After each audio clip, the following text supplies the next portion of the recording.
आप बस ये सरल साधना कीजिए। अगर आप दूसरा कोई योग नहीं कर सकते तो इतना तो कर ही सकते हैं, है ना? लगातार 10-12 मिनटों तक दोनों हाथों को जोड़े रखिए। आप देखेंगे कि आपकी आधी चिंता शांत होनी शुरू हो जाएगी।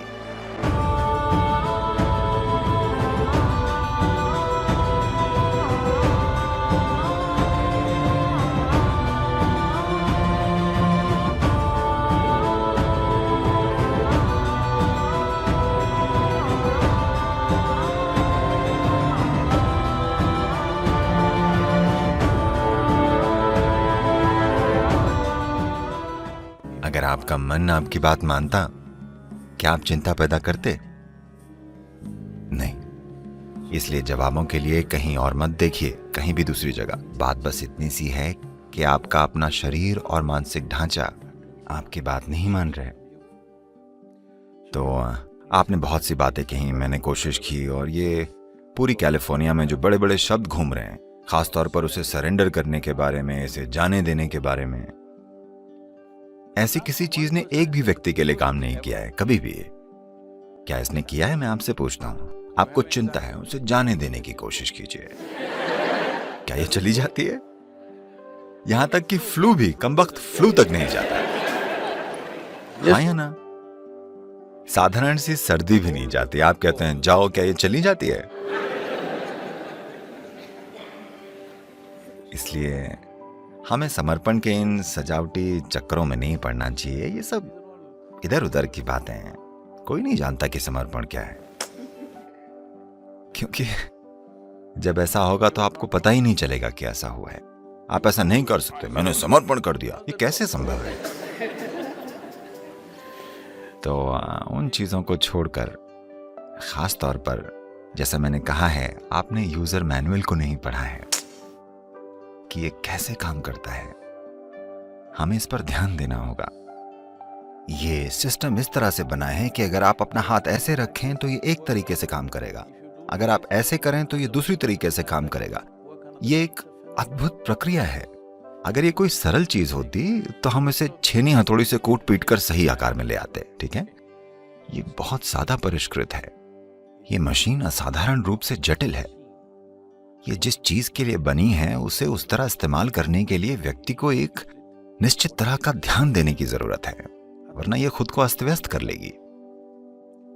अब कई कारक हो सकते हैं, जेनेटिक कारक हो सकते हैं, सामाजिक कारक हो सकते हैं, कुछ पालन पोषण के मुद्दे हो सकते हैं, तमाम तरह की चीजें हैं। पर अपनी समस्याओं के लिए इनमें से किसी भी चीज को कारण मत ठहराइए। जरूरी बात बस ये है, आप अपने मन को वैसे नहीं रख पा रहे हैं जिस तरह से आप उसे चाहते हैं। आपकी बस यही समस्या है ना? पर आप इसे रूपांतरित कर सकते हैं। आपको यह समझना चाहिए, अब भी इससे कोई फर्क नहीं पड़ता कि आपको चिंता का विकार है। फिर भी अगर आप एक गाजर का टुकड़ा भीतर डालते हैं तो यहाँ एक ऐसी बुद्धिमत्ता है जो एक गाजर को एक मनुष्य में रूपांतरित कर सकती है। इसका मतलब हर रोज आपके भीतर एक नए शरीर का निर्माण हो रहा है ना? टुकड़ों में हर रोज एक नए व्यक्ति का निर्माण हो रहा है। जब सृष्टि का स्रोत आपके भीतर काम कर रहा है और लगातार एक नए मनुष्य का निर्माण हो रहा है, अगर आप इसकी थोड़ी सी भी जिम्मेदारी ले लें तो आप पूरी तरह से एक नई शारीरिक और मानसिक प्रक्रिया का निर्माण कर सकते हैं। हमारे साथ कुछ ऐसा हुआ। पिछले साल हम लोग तिब्बत में ट्रैकिंग कर रहे थे। मैं एक टेंट में था, मैं कुछ काम कर रहा था और दूसरा एक व्यक्ति एक सेब काट रहा था। आपको इन दिनों मिलने वाले चीनी मिट्टी के चाकुओं का पता है? तो पास में दूसरी महिला उस व्यक्ति से कहती है, ये बहुत तेज चाकू है, ध्यान रखना। ये मुझे थोड़ा परेशान करता है। मैं ऐसे देखता हूं क्योंकि ये एक बड़ा आदमी है। अगर वो कोई बच्चा होता तो अलग बात थी, तब हमें देखना होता कि वो चाकू कैसे इस्तेमाल कर रहा है। वो एक पूरा बड़ा आदमी है और चाकू को तेज धार ही होना चाहिए। अगर उसकी धार तेज ना हो तो आप उसे चाकू क्यों कहेंगे? तो मैंने उसे अनदेखा किया और काम करता रहा। अगले 2 मिनटों में वो फिर कहती है, ये बहुत तेज चाकू है, ध्यान रखना। अगले 2 मिनटों में वो उससे फुसफुसाती है, बहुत ध्यान रखना, ये बहुत तेज है। और अगले 2 मिनटों में वो अपनी उंगली काट लेता है। उसके बाद मैंने हार मान ली, ठीक है। यही सब हो रहा है जीवन के साथ, यही सब हो रहा है। आपके पास एक बुद्धि है जिसके लिए आपके पास कोई पर्याप्त स्थिर आधार नहीं है, या दूसरे शब्दों में आपके पास एक तेज चाकू है, माफ कीजिएगा बहुत ही तेज चाकू। A very sharp knife in your hand, but your hand is not steady. आपके हाथ में एक बहुत ही तेज चाकू है पर आपका हाथ स्थिर नहीं है। जरा देखिए, ये आपका ही मन है जो सारी पीड़ा पैदा कर रहा है ना? हाँ या नहीं? तो आपके पास है बहुत तेज चाकू है, ये जितना धारदार होगा उतना ही आप खुद को काट लेंगे। तो हमें चाकू को कुंद नहीं करना है, हमारे पास बस एक स्थिर हाथ होना चाहिए, है ना? इसके बारे में कुछ नहीं किया गया है। लोग इन तमाम शांतिकर दवाओं और बकवास के साथ जो आप लेते हैं उससे चाकू को कुंद करने की कोशिश कर रहे हैं। चाकू को कुंद करना हल नहीं है, क्योंकि अगर आप अपने होने की संभावना को ही कम कर देते हैं तो सब ठीक होगा। अगर हम आपका आधा दिमाग हटा दें तो आप काफी शांत रहेंगे, क्योंकि चिंता पैदा करने के लिए थोड़ा दिमाग लगता है। अगर हम सचमुच में आपका आधा दिमाग हटा दें तो आप काफी शांत रहेंगे और आप असल में खुश भी रहेंगे। आपको कुछ भी परेशान नहीं करेगा, आप ठीक हैं, सही है ना? पर यह वो नहीं है जिसे हम खोज रहे हैं। मनुष्य जो खोज रहा है वो किसी तरह असीम होना है, किसी तरह। और अगर ऐसा होना है तो आपको एक स्थिर आधार बनाना होगा। चाकू को हटाने की जरूरत नहीं है, चाकू को कुंद करने की जरूरत नहीं है, बस हाथ को स्थिर रखने की जरूरत है ना? कोई प्रक्रिया नहीं करनी है।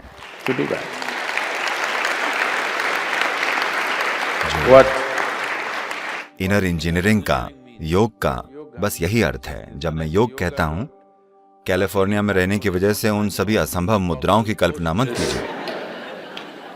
योग का अर्थ मुद्राएं नहीं है, योग का अर्थ है मिलन, ठीक है? योग का शाब्दिक अर्थ है मिलन। यह मिलन का पहला रूप है। आपका दायां और बायां, इसे योग में पिंगला और ईड़ा कहा जाता है। यह आपके भीतर पौरुष और स्त्रैण है। इन्हें बस एक साथ कर दें। आप बस ये सरल साधना कीजिए। अगर आप दूसरा कोई योग नहीं कर सकते तो इतना तो कर ही सकते हैं ना? आप ऐसा कीजिए जो आपके जीवन से संबंधित हो। ये चढ़ता हुआ सूरज हो सकता है। सूरज ऊपर आ रहा है। सूरज के ऊपर आए बिना इस ग्रह पर आपका अस्तित्व ही नहीं होता है ना? आपके भीतर जीवन की गर्माहट सिर्फ इसलिए है क्योंकि सूरज ऊपर आता है। पेड़ का ऑक्सीजन छोड़ना और उसके लिए आप कार्बन डाइऑक्साइड छोड़ते हैं और ये अदला बदली हो रही है। इसके बिना आप जीवित नहीं होते हैं ना? बस ये कीजिए, आपके दाएं और बाएं को पूरी तरह एक साथ कर दीजिए। इस तरह नहीं, इस तरह नहीं, बिल्कुल सीधे, ठीक है? बस किसी ऐसी चीज की ओर देखिए जो आपके लिए सच में मायने रखती है। शायद सूरज, शायद आकाश, शायद बादल, शायद एक पेड़ या कोई व्यक्ति, शायद एक बच्चा, एक जानवर, कोई मायने नहीं रखता कि क्या। बस उसकी ओर देखिए। लगातार 10-12 मिनटों तक दोनों हाथों को जोड़े रखिए। आप देखेंगे कि आपकी आधी चिंता शांत होनी शुरू हो जाएगी। क्योंकि वास्तव में संघर्ष ये है कि आपके भीतर 2 आयाम हैं। मैं इसके विस्तृत विवरण में नहीं जाना चाहता, क्योंकि योग, शरीर विज्ञान इसके बारे में विस्तार से बताता है। लेकिन सरल शब्दों में कहें तो आधुनिक चिकित्सा विज्ञान आपको बता रहा है कि एक दायां दिमाग है और एक बायां दिमाग है, ठीक है? बस इन दोनों चीजों को एक साथ रख दीजिए। ऐसे किसी भी चीज की ओर परम प्रेम और प्रशंसा से देखिए जो आपके लिए मायने रखती है। वो आपकी पत्नी हो सकती है, आपके पति हो सकते हैं, आपकी संतान हो सकती है, एक पेड़, एक कुत्ता, आकाश, सूरज, चांद, इनमें से हर चीज आपके जीवन के लिए जरूरी है। क्या ऐसा नहीं? हाँ, आप इनमें से जिस भी चीज के साथ जुड़ाव महसूस करते हैं, इन दोनों चीजों को एक साथ रखते हुए उनकी ओर परम मधुरता से देखिए, ये पहचानते हुए कि वे आपके लिए कितने जरूरी हैं। कई चीजें बदल जाएंगी।